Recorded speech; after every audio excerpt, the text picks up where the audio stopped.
को सब्सक्राइब करें और बेल आइकन जरूर दबाएं। सलूमबर जिलों में इन दिनों चोरों के हौसले इतने बुलंद हैं कि दिन के उजाले और रात के अंधेरे में खुलेआम चोरियों को अंजाम दे रहे हैं।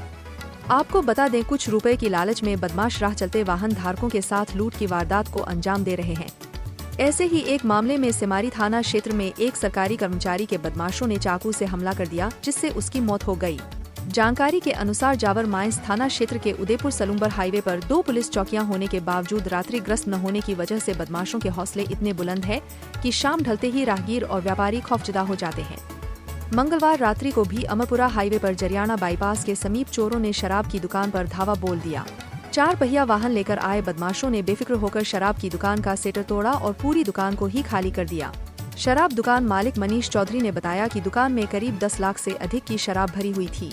वही शराब दुकान मालिक ने बताया कि पुलिस प्रशासन शराब की दुकान में तय समय सीमा के बाद सेल्समैन को सोने नहीं देता है। ऐसे में सुनी पड़ी शराब की दुकानों पर आए दिन वारदातें हो रही है।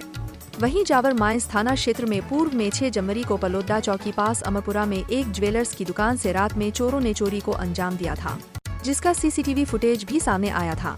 सोना चांदी के व्यापारी मांगीलाल सोनी ने बताया कि दुकान से रात्रि के समय नकाबपोश युवकों ने चोरी को अंजाम देते हुए 3 तोला सोना और 2 किलो चांदी ले उड़े, जिसका पुलिस ने आज दिन तक खुलासा नहीं किया है, जिसके चलते क्षेत्र में चोरों के हौसले बुलंद होती जा रहे हैं। सर, मेरे 6 जनवरी को चोरी हुई थी, तो मैंने जावर में थाने में रिपोर्ट भी दी थी, तो उस पर कोई कार्रवाई भी नहीं हुई न। उसके बाद उसी टेंशन से मेरी मम्मी की डेथ हो गई 17 जनवरी को, और हमने ज्ञापन भी दिया। अमरपुरा वासी सबने जाके, नवी मंडल ने सबने ज्ञापन दिया वहाँ पे, फिर भी इन्होंने कोई कार्रवाई नहीं हुई। और अभी जाके 5 महीने बाद मैं जाके जब पूछा मैंने कि भाई क्या हुआ, तो वहाँ से जावर में थाने से फ़ोन आया कि कोर्ट में आपको आओ, कोर्ट में वहाँ फाइल जमा करवा रहे हैं, तो वो बंद कर रहे हैं। तो वहाँ फिर मैं गया, तो वहाँ देखा जिस आदमी पे हमको शक था, और उस आदमी से न तो कोई पूछताछ की इन्होंने, न कोई कार्रवाई की उस पर, और न वो आदमी 1.5 महीने से वहाँ से गायब था, जब से चोरी हुई तब से।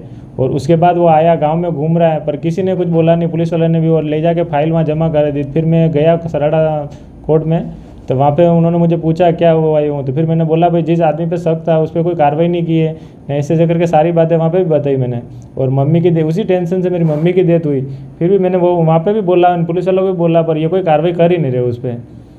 अब आप प्रशासन से क्या चाहते हो? प्रशासन से मैं ये चाहता हूँ कि कार्रवाई हो, और मतलब मेरा माल जो पकड़ा है उसमें आधा भी माल मिले तो मैं संतोष भाई, एक बार वो चोर करने वाले को मैं पकड़ना चाहता हूँ। कितना माल है? मेरे 3 तोला सोने का था और 2 किलो चांदी का था।